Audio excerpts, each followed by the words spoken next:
Ladies and gentlemen, welcome to part 2 of my Final Fantasy VII Remake Honest review. In this video we will be discussing the spoiler section of the game, namely the ending, so fair warning, this will contain major spoilers, obviously.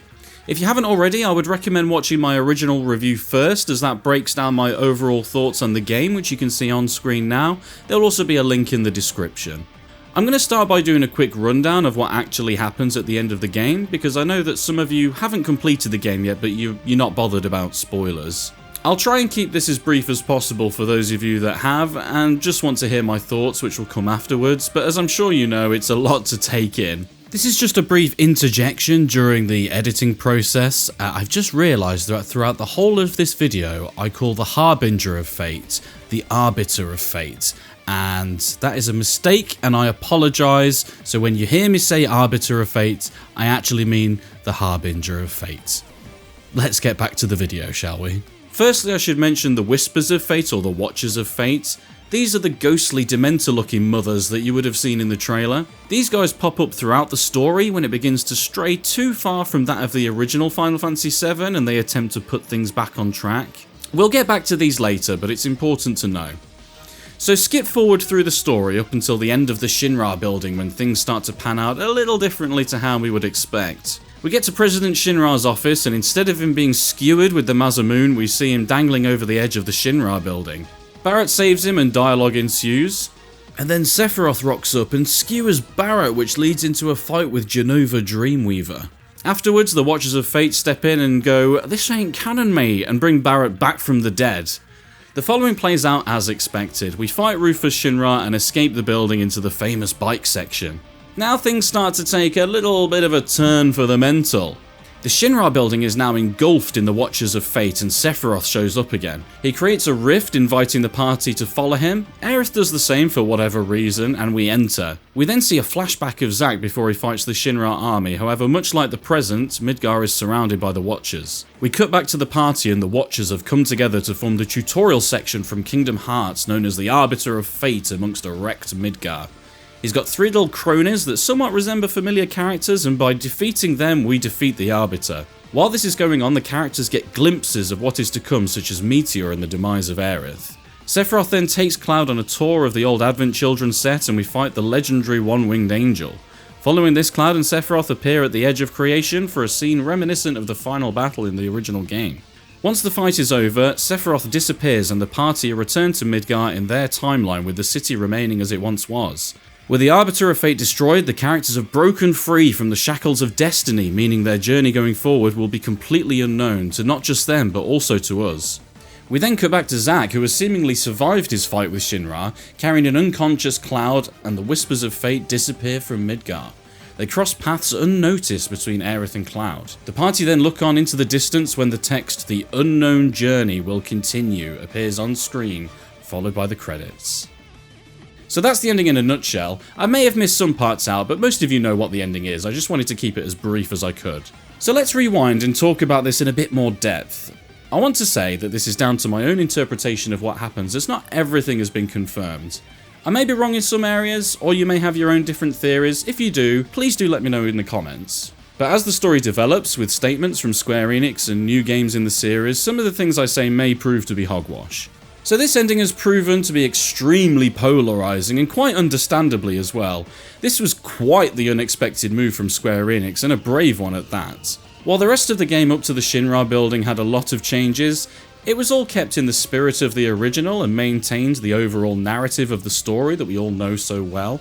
But at the finale, the game decides to flip it all on its head and say, "Oh no, this is not going to go how you expect, and from now on, we are going to do whatever the hell we like." Demonstrating that the remake title is not referring to the technical and development side of this game and a remake in the traditional sense, but is referring to the actual plot of the game. The narrative is literally remaking and reshaping what has already come to pass in the original, undoing those events and essentially making this game a sequel or an in-universe reboot similar to the 2009 Star Trek movie. Understandably, this has upset a lot of fans of the original, including myself somewhat. After a great deal of reflection, I've accepted that this is the route that Square has decided to take, and I look forward to seeing what will be happening in the next installments. But I have to admit that at the time of experiencing the ending, I was angry and I felt cheated. I'm not one that completely disregards the notion of change, and we knew that changes would be coming to this game, which I was absolutely fine with. Final Fantasy VII Remake led us on a false sense of security throughout 90% of this game with its changes, as they were so faithful to the essence and the spirit of the original. But what it came to was what can only be described as Kingdom Hearts shite.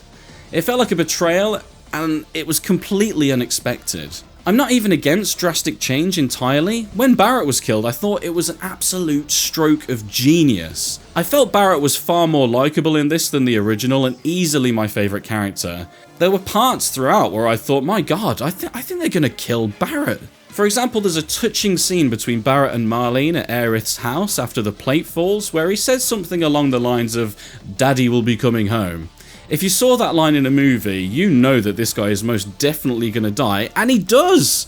After he dies, you immediately get thrown into the fight with Jenova, which is a parallel to Aerith's death in the original. You are left emotional and confused while having to fight this unknown enemy. I thought it was pure genius. And on a side note, I thought that fight with Jenova was absolutely awesome. Anyway, once the fight with Jenova was over, the Watchers rock up and reverse all of that, and my reaction was, oh, for God's sake. This is just like Final Fantasy XIV when they decide to kill off a major character, then 5 minutes later it turns out they're fine and that piece of story becomes meaningless. Oh, but of course, how wrong I was, and that's when Final Fantasy VII Remake decides to go completely insane. So this brings us back to the Watchers of Fate, or the Whispers of Fate, or whatever they're called, and why they also have very understandably angered a lot of fans. The Whispers of Fate represent the fans of the original Final Fantasy VII story and their desire to preserve it, which is why when the plot points in this game start to differ a little too much from its original counterpart, they come in and attempt to correct it. So having the end of the game revolve around defeating these guys as the penultimate boss and breaking the chains of destiny is essentially Square giving the middle finger to these fans and saying, we don't care what you want, we want to do it like this. Which of course Square Enix has every right to do.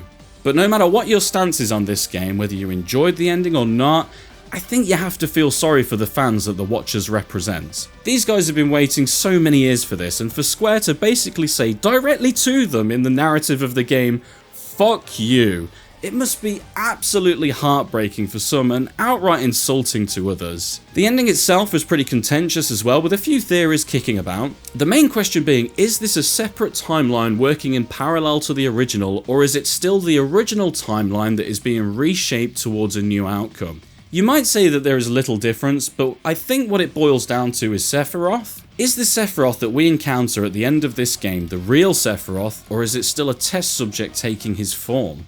Is the real Sephiroth still at the Northern Crater and has somehow been able to foresee, possibly through the live stream, the outcome of the previous game and is trying to reshape it? Or is he somehow able to cross timelines and is the Sephiroth that we see from after the events of the original game, or even Advent Children?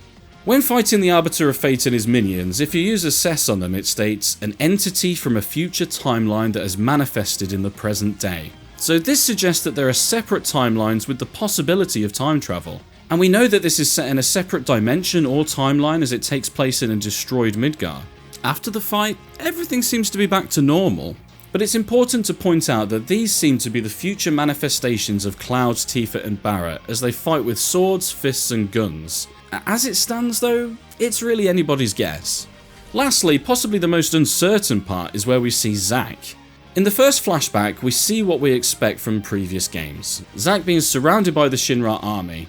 However, in the background you see Midgar, and it too is engulfed in the Whispers of Fate. When we return after the Arbiter of Fate is destroyed, we see Zack after defeating the Shinra army carrying Cloud towards Midgar, with the Whispers of Fate seemingly gone and them crossing paths unseen with our party, suggesting this setting too has broken from Destiny, and Zack could be alive. Although we don't know for sure as we have yet to see what follows, it's also unclear as to whether this is simply the past or a separate timeline, as we see a wrapper flying in the wind with our little pal Stamp on it. Stamp is a recurring image you see throughout the Final Fantasy VII Remake and is part of Shinra's propaganda campaign.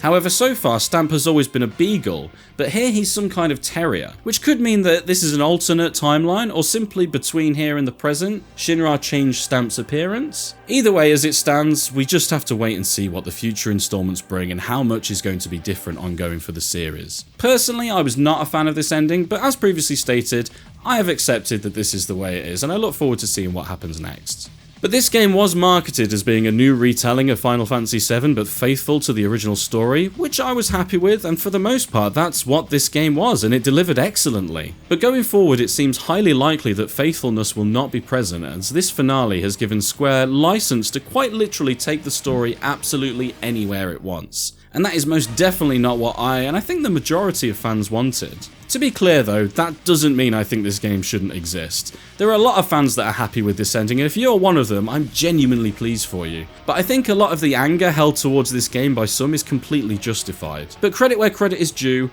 I think a lot of that anger is because Square did such a damn good job of everything else in the game, and it completely threw people. That being said, Square Enix could end up really pulling something truly stupendous out of the bag in future installments, and all our doubts and anger could be transformed to reverence and joy. We will just have to wait and see. But these are just my thoughts, I'd love to hear yours. Did you like the ending? Did you hate it? Are you somewhere in between? Where do you think this series is going in the future installments? Let me know in the comments. If you enjoyed the video, maybe consider hitting the like button. Also, if you would like more Final Fantasy content, hit that subscribe button and the bell icon to be notified of when new videos go live. I'm also currently live streaming the hard mode of this game on Twitch. I stream every Wednesday and Thursday from 8 PM GMT.